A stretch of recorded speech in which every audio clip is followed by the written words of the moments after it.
Ubutumwa bwiza uko bwanditswe na Matayo mu gice cya 15 uriya murongo wa 12 n'uwa 13. Buna bigishwa baramwege baturazi yuko abafarisayo bumvise iryo jambo bakavunika umutima. Arabishura ati igitewe cyose kizorandurwa. Imana ishimwe. Mwami Yesu urakoze, turagushimiye kutwemereye ku bantu twebwe twese, kandi ijambo ryawe riri imbere yacu.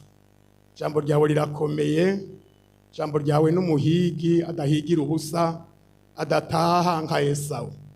Esawu yarahize arataha yahebuye, mugabo ijambo ryawe rirahiga kandi rikubura. Mwami utugeze twese kandi uduhezagirira aha hantu, nanje ushigikire y'Imana. Ijambo ritusomyemwo riri hariya ku murongo wa 12 cyane cyane rivuga ngo kuvunika umutima. Naragenze ahantu ndaja kure, mu by'ukuri umuntu arasanganywa ingingo. Hari ingingo ziri ahantu wabona umuntu arashobora, ivyo ni ibintu bishoboka. Sinari nzi rero ko n'umutima ushiki n'abafarisayo hamwe n'abigishwa ba Yesu nibo basomboye batangura intambara. Haramura atangura intambara ishaye intoki badakaravye, kandi ari umugenzo twasitondeye yari migenzo. Ariko abo kubarega nabo ico batari bitondeye byari ijambo ry'Imana canke ivyagezwe. Yesu arabahindukirira ati none mwebwe ko muvuga ngo ababigishwa banje barica intoke zidakaravye, kandi ari migenzo y'abantu bigishijwe n'abantu, kubera iki mwebwe abavyeyi banyu ico mwari kubafashisha muvuga ngo nza kubikoreshereza Imana, kandi ivyagezwe bivuga ngo wubahe abavyeyi bawe? None kurisha intoke zidakaravye no kutubaha abavyeyi, none mweho muva mutabitituje imigenzo yanyu, imigenzo y'abantu? Yesu adutabare. Nukuvuga muri aya majambo Yesu yababariye, kandi ari nayo nagiriko ndasubiramwo, kurisha intoke zidakaravye ntibizobuza umuntu kuja mwijuru. Amen. Kurisha intoke zidakaravye zokugwaza mu mubiri, ukaja kwa muganga ugakira, hageze kugenda naho ukimuka ukagenda, ariko mwijuru ukazojayo. None si Yesu yavuze ayo majambo ati umuntu vyomumarira iki kwinjira muri Gehinomu afise amaso yose, nuko yoja mu bugingo budashira afise ijisho rimwe? Vyomumarira iki kwinjira muri Gehinomu afise amaguru yose n'amaboko yose, hako yoja mwijuru afise ukuguru kumwe canke ijisho rimwe? Hari ikintu kizobuza abantu kuja mwijuru? Naba bantu banyuranya n'ijambo ry'Imana. Yesu adutabare. Aya majambo rero bayumvise ngo baca bavunika umubigishwa ba Yesu, bari n'amaso abona, umutima uri kure, baravunika. Yesu rero bamubariye uko abigishwa uko babibonye, aterega tekana ndababarire igituma aba bantu ibyo bubatseko sibyo data yateye. Wewe unyumva, sinzi aho wubatse, ukaba utubatse ku byo yateye, bitebuke bizovaho. Mari dutabare cyane. Aba ibyo bubatseko si byagezwe, si ijambo ry'Imana. Bubatse ku migenzo, ariko ijambo ry'Imana bararitituye. Nico gituma ibintu bubatseko ndabakuri inkoni gwishitsi bikure bigere hariya data tateye bizoranduka. Kandi nkiraha nyene erega abantu baragendana ivyo data tateye muri bo, ivyatewe n'abantu. Ndiko nasoma ya majambo, sisoma vyinshi, nabonye ngo mu gice cya 14 abakozi babadashebuja bagiye kuraba mu gitondo ngo basanze indimiro ya shebuja babivyemwo uburo babonyemwo urwavu, baca barabaza bati mutungwa, igihe twabiba aho bazana imbuto mbega ntibwari uburo? Batego cyane, none urugwafu tubona rwanazemwo.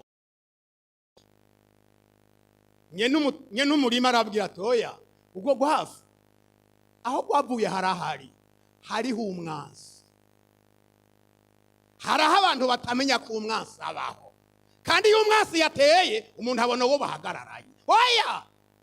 Oya, uwo muhagararanye ni igikoresho, kandi uyu mwansi wacu ntagaya hahagarara. Indirimbo ngira ni y'amajana 209, uriya muririmbyi yavuze ngo satani ntagira gute, zegera muhurira mu ibarabara ngo nabonye satani, uzoba witiranije ibintu. Oya, satani ntagaragara, icyarimwe kimwe mu gikomeye, ntiyigendera agira ikintu ahagarayeko. Ahagaze rero hari aho uca wibaza ngo mbega ibi bintu nibiki mbonye. Oya, ntiyigendera. Ngaha twariko turavuga ngo ico atateye sindariheba, ikintu atateye kizogwafu. Ati none ntiwodutuma ko tugifise amagara ntitworutororokanya tukarukuramo. Ni umwasi yaje abantu basinziriye. Igihe cyose uzosinzira umenye ko hari bizokwinjira, igihe cyose uzosamara hari bizokwinjira, kandi uzovyitura wewe, bizogutera ingorane ntavyo ugomba, ariko kubera ko wasinziriye wasamaye bizokwinjira. Kandi mu kwinjira ubundi mu bindi y'abantu binjira barasaba uruhushya bakadodora, vyo mu kwinjira ntibizododora, uzosanga muhagararaye.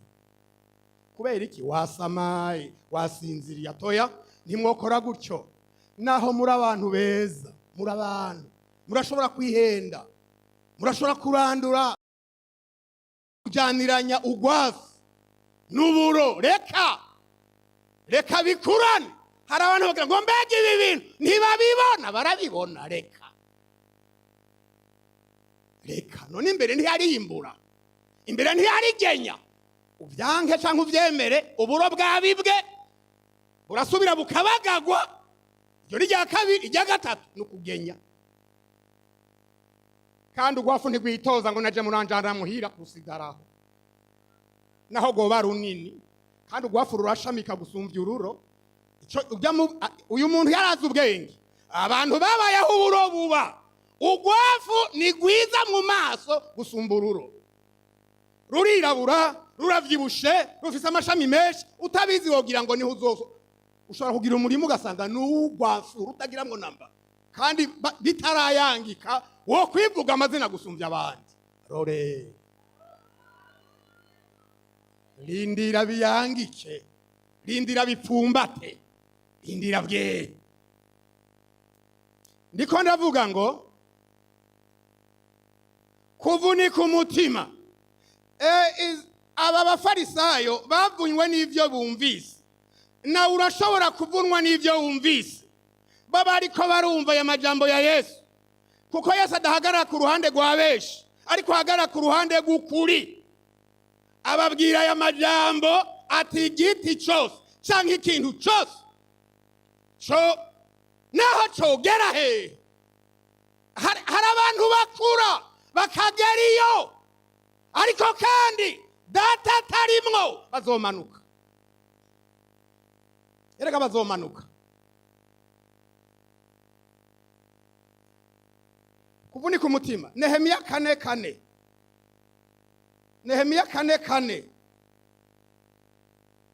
Aha abantu bagenda baravunaguritse, mugabo muhuye ntubibona, kubera iyo umuntu yavunitse ibyo byabihimba naherako, yavunitse ukuguru baramutabariza kuko birahabona, yavunitse ukuboko baramutabariza kuko birahabona, urugingo rwose yovunika mu zigaragara baramutabariza. Ariko kandi yewe, aha guhura n'umuntu yavunitse mu mutima, wohura n'umuntu yavunitse ukuguru. Aha guhura n'umuntu yavunitse mu mutima, wohura n'umuntu yavunitse ukuboko. Nehemiya 4:4 maze ndasenga ntimana yacu niwumva ingene dukengerewe ibitutsi byabo abari babisubira ku mitwe ubatange bajanwe mu mahanga ari nyagano ntutwikire igicumuro cyabo ntusibanganye icyaha cyabo ngo kive imbere yawe kuko ijambo ryabo arakavuna mutima kububatsi mari gutabara kuvunika umutima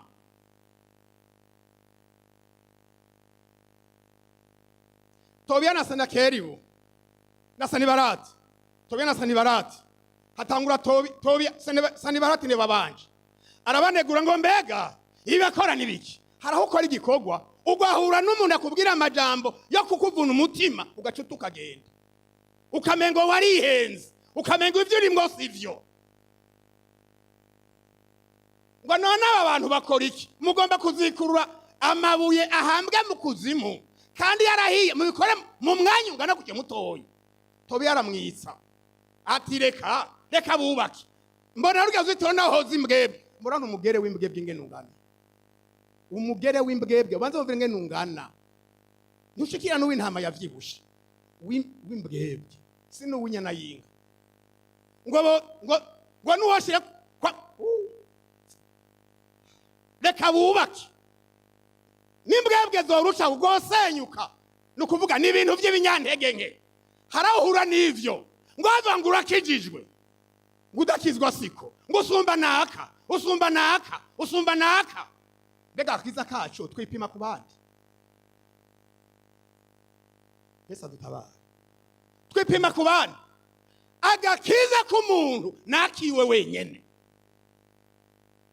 haleluya numwe aririmba yavuze ngo je ndi umukristo ntiyavuze ngo twebwe turabakristo uvugira nde ivugire wewe igihe wazananye nande nimwahuriya aba mwatangura nyigisho z'igice bamwe ntibaguye ko washishikaye aba mwabatirijwe rimwe ntibaguye we ko washishikaye aba mwazanye kundwi heze kuno munsi bataje wewe ko waje wavuze tuko bataje naje singenda agakiza nakumuntu wenyene kuko umuntu azohagarara imbere y'amateka ya Kristo wenyene atari kumwe n'umugore canke n'umwana canke n'abavyeyi wenyene haleluya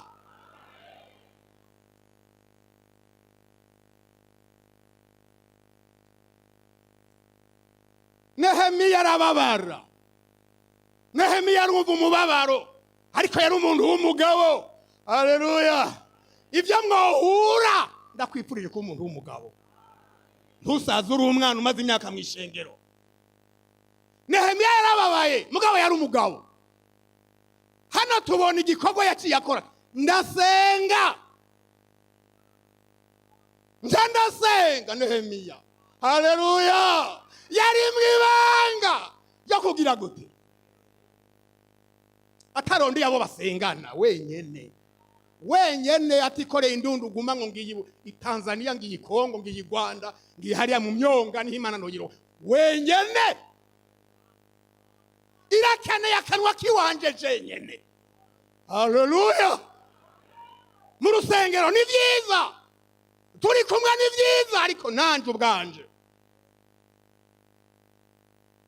Nehemiya arasenga ati Imana nukuri icyaha bakoze ntibagikoreye jewe rega none batitura ivy'iwawe nanzi ngukunda kwihanganira ibintu vyihanganira hari ibintu Imana itihanganira hariho ibintu bigera ku nsozero yavyo ikifise intango kigira n'iherezo haleluya ataya amajambo bavuze kububatsi nakavuna mutima haraho umuntu ahura n'amajambo yakavuna mutima akamugarura akamubuza igikorwa c'Imana iriko arakora agahanurwa na gihe akamwica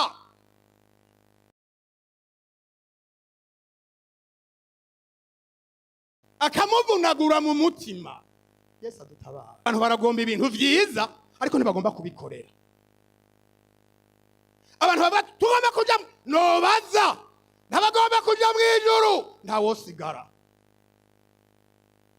utavunaguritse haca haba kunama, kandi wavunaguritse ntazogerayo.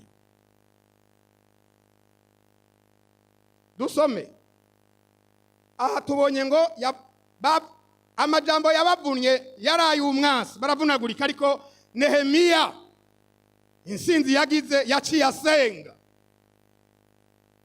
Haraho umuntu kandi ahura n'ibihe. Yeremiya 14:17 haraho umuntu ahura n'ibihe. Ibihe ngire mvuge, Yeremiya yari yahanuye ko abantu kubera ingeso zabo mbi Imana izobahana, abantu bakangazwa bakava mu gihugu cyabo bakaja mu gihugu cy'inyagano hari i Babuloni. Hanyuma rero mu gishingo cy'uko ibyo bintu bovyumva uko, hataboneka abandi bitwa bakamenyi, bagaca babwira abantu bati ibyo bintu Yeremiya avuga sivyo, ahantu tuzogubwa neza tuzogasara. Abantu rero bagaca bakurikira ibyo bakamenyi bariko barababarira. Hanyuma rero mwene data Yeremiya ariko arasenga, Imana iramubwiye terega aba bantu naratangaye ga, hajya hariho abantu ibintu byo gusenga biragoye kandi bikubita hasi abatari bakeya. Ntayo nsoma, murazoyisomera kigisha navuze sindavuga igice 14 tuza kusoma ku murongo wa 17, ariko haruguru murahisomera. Erega ibyo bababarira byari byo barose, sibyo biyumvira, barabirota ariko bakarota ibitari byo, bagaca basobanurira abantu ibyo barose bati Imana yavuze uku kandi atari ko yavuze. Ati babaho bahereze abo bakamenyi, babaho bavugi abo babwiwe ibyo bintu, iryo shenge bose ndiko ndabaraba. Umva uyu murongo bene uvuga 17, ubabwire reri jambo, ubabwire reri jambo, utamaso yanje acunduguta amosozi ku murango no mwijoro adahengeshanya. Kubera iki? Kuko umukobwa w'inkumi ari we bwoko bwacu avunitse, ari n'imvune ingana iki, ari n'imvune nini, ari n'uruguma rubi rwose. Nasanze muri aya majambo imvune zirasumbana. Abantu barashaka gutwara bekiye batavunitse kumwe. None mugiye ku rugendo muri babiri, mwese mufise bekiye, umwe ari mwisima undi ari mwicuma, abo bantu barasa kandi muhuye bose baravunitse. Hari imvune rero ishobora kuba nini canke nto. Bavuze ngo yaravunitse imvune nini. None aho wewe wiyumviraga ngo urinze ugera ku rugero rw'ubusambanyi, iyo mvune ni ntoya. Ugaza ku rugero rw'ubwicanyi, iyo mvune ni nto. Uyita nto ayo manyama, wibaza ngo ni bito. Ubwibone bibirimbarira ngo ni Petero yanditse ayo majambo mu gice mu cete ca mbere 5 ngo Imana igwanya bibona. Umuntu akwibona ko ntimuzohari, uramureka ni mu ntambara n'Imana. Atanye ubwibone muzibukire, urengane asekane no basekana. Mugwana wo bayimana mureki. Umviriza, Imana igwanya bibona. Ngo ariko abicisha bugufi. Amen. Ikabagirira ubuntu. Benshi bagwana n'ivyo batazi. Ngo ndiko ndagwana n'umukozi w'Imana, uwo mushobora. Uri kugwana na shebuja. Ngo ndiko wewe baraguhenze. Siko bigenda. Suko hano ngo ari n'imvune nini n'uruguma rubi rwose, ariko ntaco bitwara. Iba nini iba nto, uvura nini ni wavura nto. Haleluya. ntawasubiza inyuma ngo wowe nini irarengeye, oya arazivura. Reka se nk'ujya guheza ariko twigiye imbere gatoya. Nabonye amajambo nkava nsoma henshi ngene ndasimba, mwumvirize mu gitabo gira kabiri ca Samweli mu gice c'9 umurongo w'9, mpava ntandangiriza muri iyo mirongo nyene, ni gitari mike ngene ndasimba ndi kuri iri jambo ry'imvune. Ndakubwira ico ndayirondera muri aya majambo tugire dusome mu gitabo gira kabiri ca Samweli igice ca 9 umurongo w'9.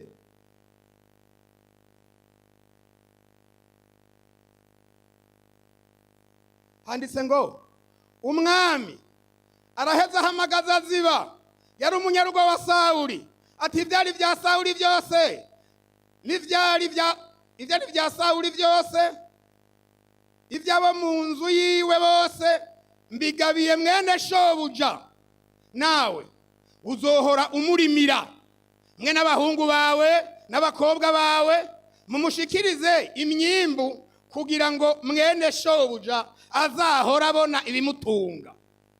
Ariko Mefibosheti mwene shobuja ubwiwe azohora arira ku meza yanje na naryo, kandi Ziba yarafise abahungu 15 n'abantu atunze 20. Maze Ziba yishura umwami ati ibyo umbariye byose jewe umusavyi wawe niko nzobigenza mwami wanje nye n'ingoma. Nuko Mefibosheti yama arira ku meza y'umwami nk'uwo mu bana b'umwami. Kandi Mefibosheti yari afise akana k'agahungu kitwa Mika. Nuko abo mu rugo rwa Ziba bose baba abantu ba Mefibosheti. Nuko Mefibosheti abi Yerusalemu kuko yamarira ku meza y'umwami, kandi yari yaramugaye ibirenge vyombi. Navuze ngo ndateba gatoyi dusubire hariya mu kubafu 4 umurongo 1. Kandi Yonatani mwene Sawuli yarafise umwana yamugaye ibirenge, igihe imbitsi yaza ivuye i Yezireli kubika Sawuli na Yonatani. Uwo mwana yari amaze imyaka 5 avutse, maze umurezi wiwe aramuhitana, arahunga, akinyaragasa ahunga, aramukorokana, yikubita hasi, aca amugara. Nyamwana yitwa Mefibosheti. Ndigiwe imbere 16, ndacari kuri Mefibosheti. Hari vyiza byishimoboneka ko n'intege nke ntizibura. 16 kuko yari umuntu. Umurongo ugira 3, umwami aramubaza ati mbega mwene shobuja ari hehe? Ziba aramwishura aterega yigumiye Yerusalemu kuko yavuze ngo uyu munsi ab'inzu ya Isirayeli baramusubiza ku ngoma ya se. Maze umwami abarira Ziba ati hera ivyari vya Mefibosheti byose ndabikugabiye. Ziba aramwishura ati ndagukuriye ubwatsi mwami wanje nye n'ingoma, urakama untonesha. 19:24.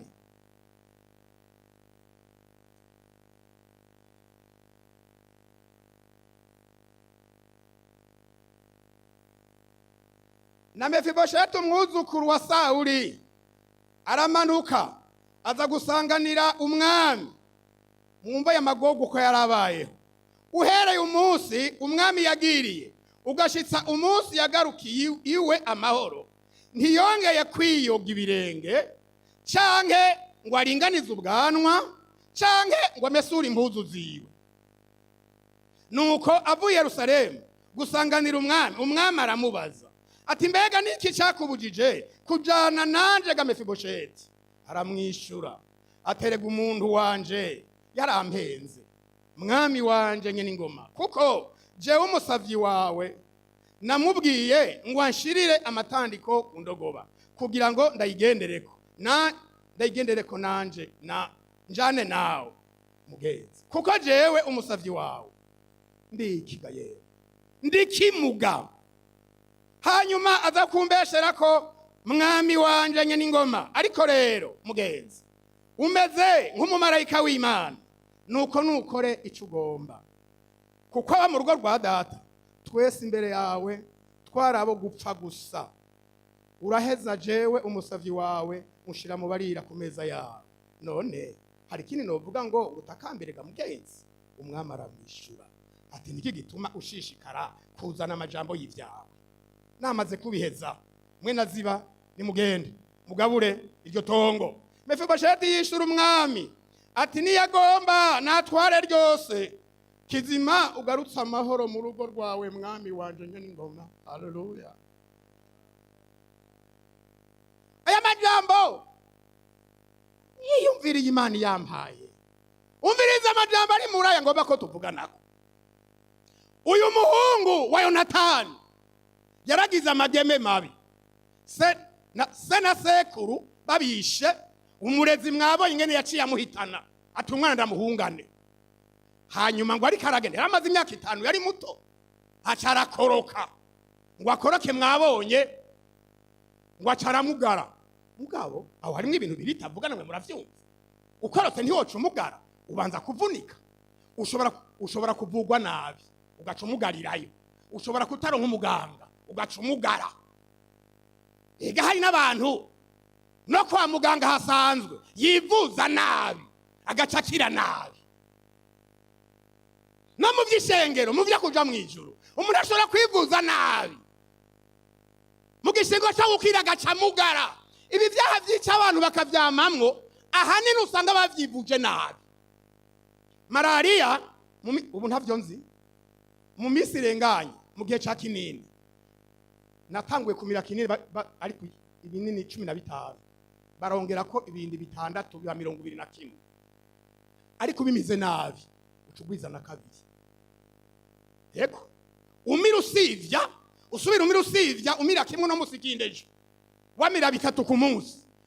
Ugiye kwa muganga bazosanga aho yaraduze batabwo ntavyo wamize subira ufate kinini. No mu byagakize y'imitima yacu uyo utunganije nabi ukawuvura nabi umera nabi ariko uyo uvuye neza uragira amahoro ava ku Mana. Haleluya.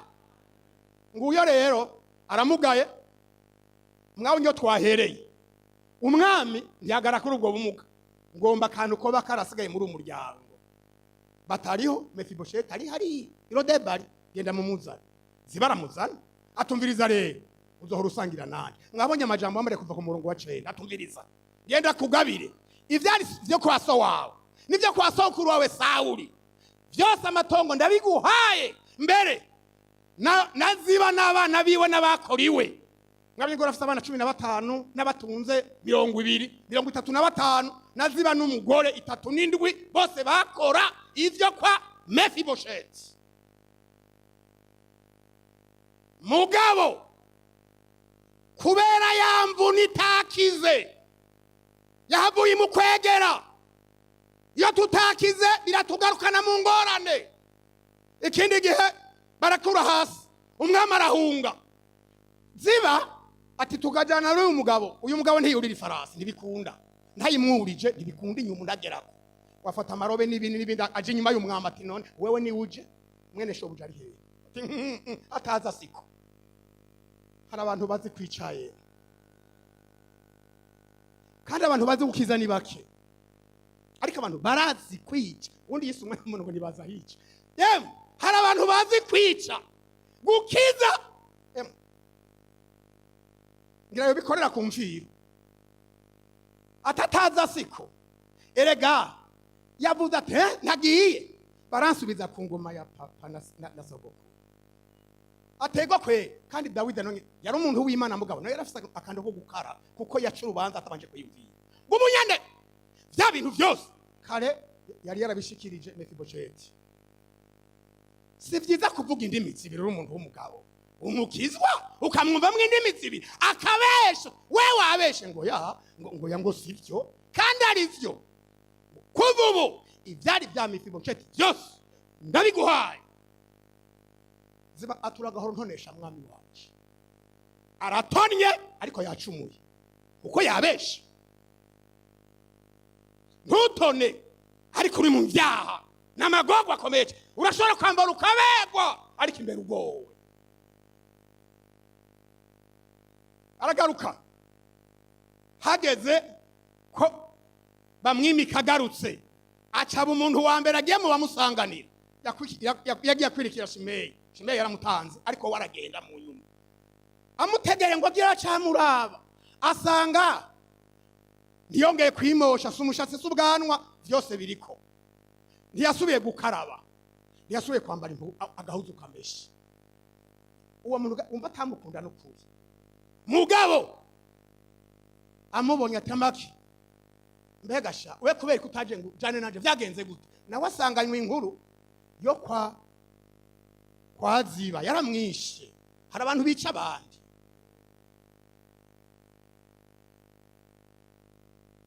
Ati mugenzi, je vyo nosigura ndazi kuza kuvyumva, naho dusangira mwashize ku meza yawe, erega je ndikimuka, je sinkomeye, ndamugaye, yarambesheye.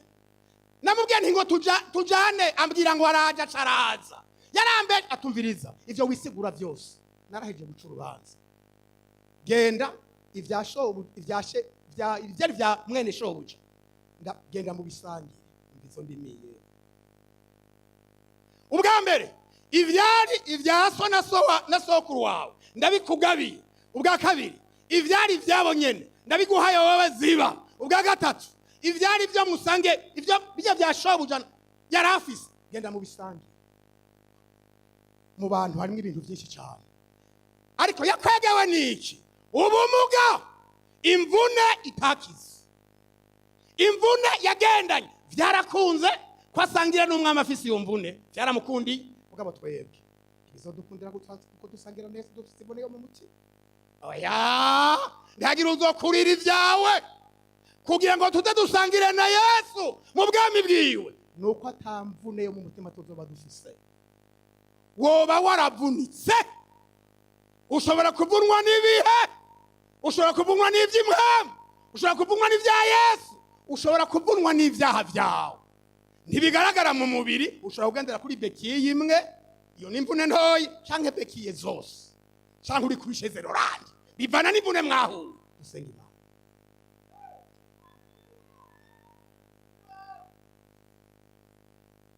Ninde avuga ati naravunitse kandi uruguma ni rubi, imvune ni mbi? Reka mbe nuki imbere y'Imana, turaguhaye kazi.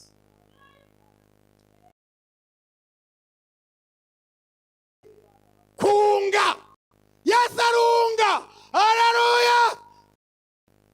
Shiririje Yesu yarayizi.